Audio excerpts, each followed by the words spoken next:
funciona o processo administrativo? Porque muitas pessoas nem sabem que ele existe, nem sabem que ele é possível e entram em contato com a gente explica um pouco, mas poderia explicar um pouquinho rapidamente para nós quais são as fases do recurso, questão dos prazos também, que é bem importante, né? Sim, os prazos normalmente eles variam de caso para caso, tá? Os prazos eles vêm expressos nas notificações e eles não podem ser menores que 30 dias para recurso, tá? No CTB. Mas se a gente for explicar em breves palavras como é que funciona o processo de trânsito, eu diria que ele tem 3 etapas. É uma fase de defesa prévia, que é uma fase preliminar, onde podem ser apontados alguns erros formais. Existe também uma primeira instância, que é a JARI, que é a Junta Administrativa de Recursos de Infrações. E existe, depois da JARI, o recurso ao CETRAN, que é o Conselho Estadual de Trânsito. Tá? Em regra, é o CETRAN. Pode ser, se for do Distrito Federal, vai ser contra a Andif, aí varia de caso para caso, mas em regra é CETRAN, JARI e defesa. São 3 fases. Essas 3 fases elas acontecem quase sempre, com algumas exceções ali nos casos de multas da NTT, que podem ter ou não o recurso ao CETRAN. Mas se a gente for explicar o procedimento administrativo padrão,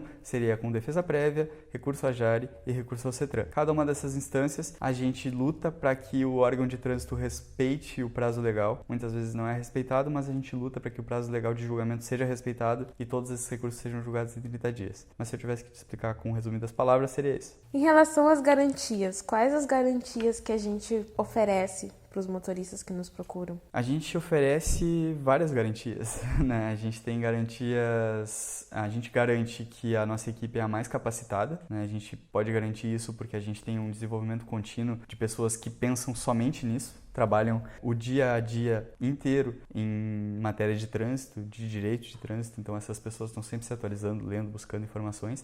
A gente garante que a gente vai estar sempre disponível para ajudar, né? Independentemente do problema que a pessoa tenha. Muitas vezes as pessoas nos ligam com problemas que a gente não tem como resolver, mas a gente consegue dar auxílio e direcionamento para essas pessoas. E para quem nos contrata, a gente garante que o recurso vai ser feito de maneira personalizada pela pessoa mais capacitada para aquela situação, que é um redator doutor multas. Se a pessoa não estiver satisfeita, se o motorista que nos contratou não estiver satisfeito com o nosso serviço, a gente tem uma garantia exclusiva, que é uma garantia de satisfação, que a gente chama, que é de que se a pessoa que nos contratou não ficar satisfeito com o nosso serviço, ela tem até 30 dias da contratação para solicitar o dinheiro de volta, tá? E a gente devolve o dinheiro sem maiores questionamentos. O risco que a pessoa tem nos contratando, ele é zero, porque se o motorista ele tiver com dúvidas, ele nos contrata. Se ele não gostar do nosso serviço, ele pode solicitar a devolução do dinheiro dele, e a gente vai fazer isso de maneira absolutamente rápida e transparente. Quando o motorista entra em contato com a gente, o que é importante que ele nos envie? Quais os documentos, depois, caso ele contrate o nosso serviço, a gente vai precisar? Se ele deve ou não deve, sim, se sentir seguro, mas o que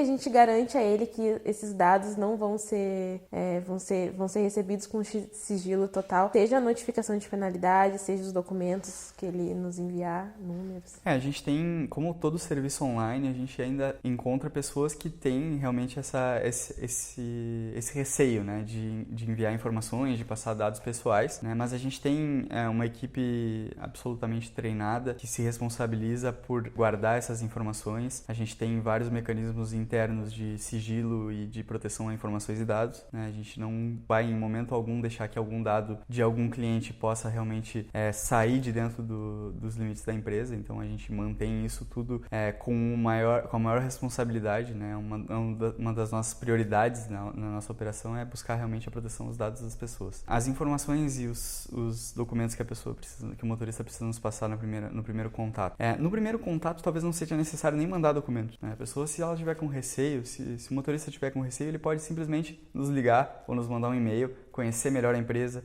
conhecer melhor a pessoa com quem ele vai falar, que é para realmente já criar essa relação, entender que existe uma pessoa séria do outro lado que está disponível e disposta a ajudar, isso é determinante. Mas se realmente houver o interesse e o motorista ele precisar da nossa ajuda, ele vai precisar, num primeiro momento, nos enviar só a notificação, tá, que ele recebeu do órgão de trânsito, que a gente vai poder analisar, ver se é possível, né, a gente entrar com recurso, ver se existe algum erro formal já para dar alguma adiantada, para passar uma perspectiva para o motorista. Mas caso o motorista não queira nos enviar isso, dificulta sim a gente poder fazer essa análise, mas a gente pode realmente buscar uma outra solução para isso no contato direto entre o nosso consultor e o motorista. Depois da contratação, para fazer o recurso, a gente precisaria de dados pessoais, né? A gente solicita tudo isso no momento correto e a gente também solicita que o motorista nos encaminhe informações sobre o caso, né? Informações sobre o momento em que ele acredita que ocorreu a infração, a vida dele, caso ele entenda que existe uma particularidade na vida dele que pode ajudar, né? Muita gente trabalha com o veículo e isso é uma particularidade que nos ajuda bastante porque a gente alega isso, né? A gente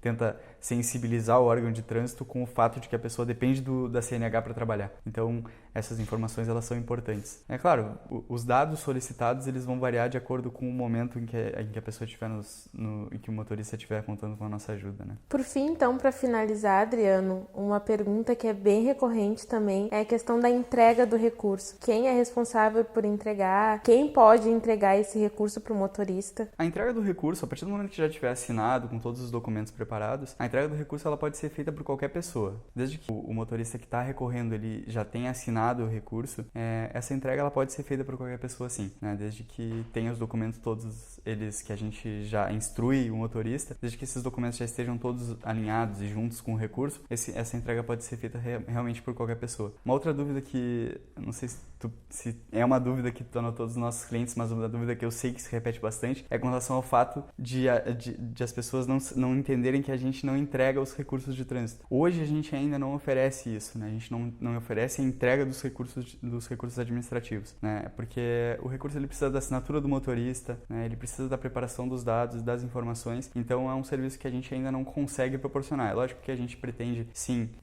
quando for viável fazer isso, realmente poder oferecer isso, porque a gente entende que é uma coisa que poderia ajudar e agregar mais os motoristas, mas por enquanto a gente ainda não consegue enviar os recursos, né? Então a gente prepara tudo, encaminha o recurso para o motorista e o motorista encaminha a hora. Então é isso, Adriano. Acho que a gente conseguiu responder muitas dúvidas que os motoristas têm. E a ideia é que a gente também nos próximos episódios siga respondendo essas perguntas. Eu quero te agradecer, então. O Adriano hoje conversou um pouquinho com a gente. E é isso. Obrigada para quem nos acompanhou. Os nossos contatos o nosso e-mail é doutormultas@doutormultas.com.br. O pessoal pode enviar sua notificação, pode enviar alguma pergunta, alguma dúvida que tenha. Tem o nosso telefone também, que é 0800 6021 543. E também nas redes sociais, que a gente diariamente está atualizando, seja nos nossos artigos, seja com post. A gente está sempre em busca de informar os motoristas de maneira atualizada. Então, obrigada, Adriano. Eu que agradeço. Muito obrigado pelo convite. Obrigada, pessoal, e até a próxima.